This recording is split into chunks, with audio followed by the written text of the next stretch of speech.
people are extremely, concerned about this coronavirus.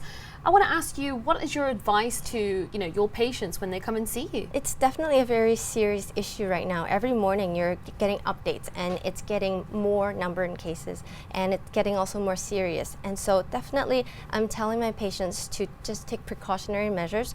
Don't panic, but just be vigilant and just be aware of what you can do to prevent this. So let's go back to the basic. So personal hand hygiene means washing your hands with soap and water frequently for 20 seconds. If it's not available, you can also use a hand sanitizer to replace it if the hands are not visibly soiled.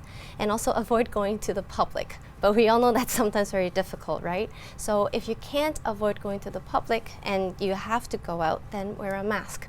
Okay, so those are all the practicalities and some of the back to basic stuff. So, what should you do, the minute you start feeling a little bit ill?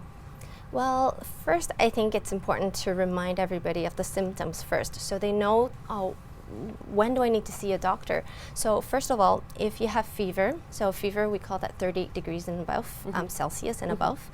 Also, if you have respiratory symptoms, so for some, it can be just a cough. For some, it can be as serious as shortness of breath and just a difficulty in breathing. So when you have those symptoms, then the first thing you should do is go see a doctor or quarantine yourself if you've had actually a travel history to Wuhan or a hospital in China in the last 14 days. And before you see a doctor, it might be very helpful for the medical staff to inform them over the phone that you have this travel history and you have these symptoms, so they can take preparations to see you. You mentioned face masks a little bit earlier on. Okay, we have a few face masks here. I remember when I moved to Asia, I was actually wearing these face masks the wrong way. Tell me how, what's the most effective way of using these face masks? Let's start with this one. This one is actually what we just use as an allergy mask. It prevents dust, it prevents particles, but it would not be what the Center of Health Protection recommends. What we recommend is this 3-ply mask right here. So this one and this one are both okay. Now the question is, for me, is the blue side facing out or the white side?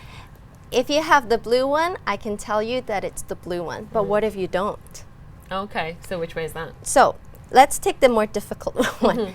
So you will always feel a wire on one side, and then you'll always on the other side feel just no wire, okay? The wire side is designed to help shape to the bridge of your nose. So what we want to do is actually put this close to our face, and then we're gonna form fit it by pinching it right at the nasal bridge, and then we're gonna pull it just below the chin. So for example, you can take this one, and I can take this one. So again, before putting on the mask, we should do hand hygiene. Wash your hands for 20 seconds. Please go ahead, show me how to use it.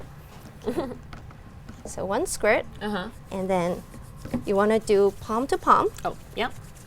The back of the hand. I'm definitely lazy doing this one. You need to do the finger webs. Finger webs. You have to sing happy birthday?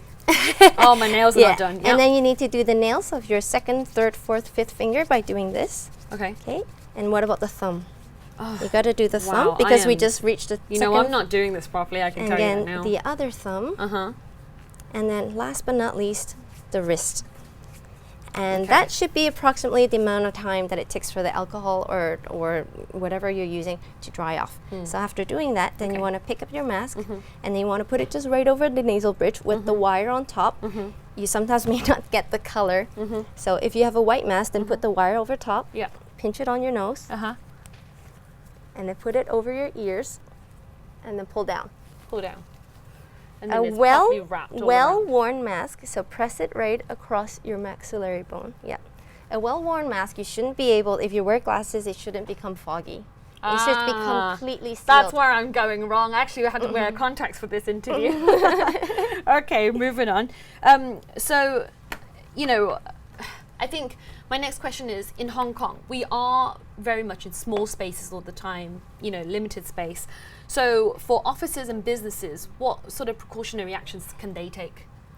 Yes, it's particularly difficult, but I think what businesses can do is, for example, just have this more available in and out of the washroom, over handrails, over public objects where you touch. So if they do that, then everybody can just access hand hygiene more frequently.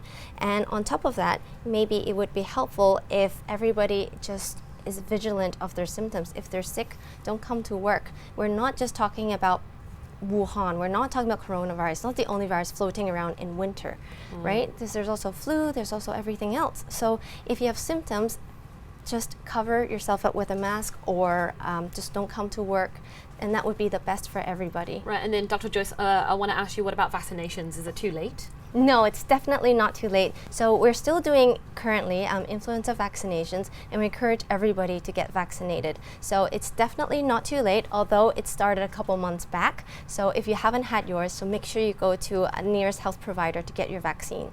Okay, well, Dr. Joyce Lai, such a knowledgeable conversation. Thank you so much for coming in today. No, it's my pleasure. Thank you so much for having me. Thank you. Thank you.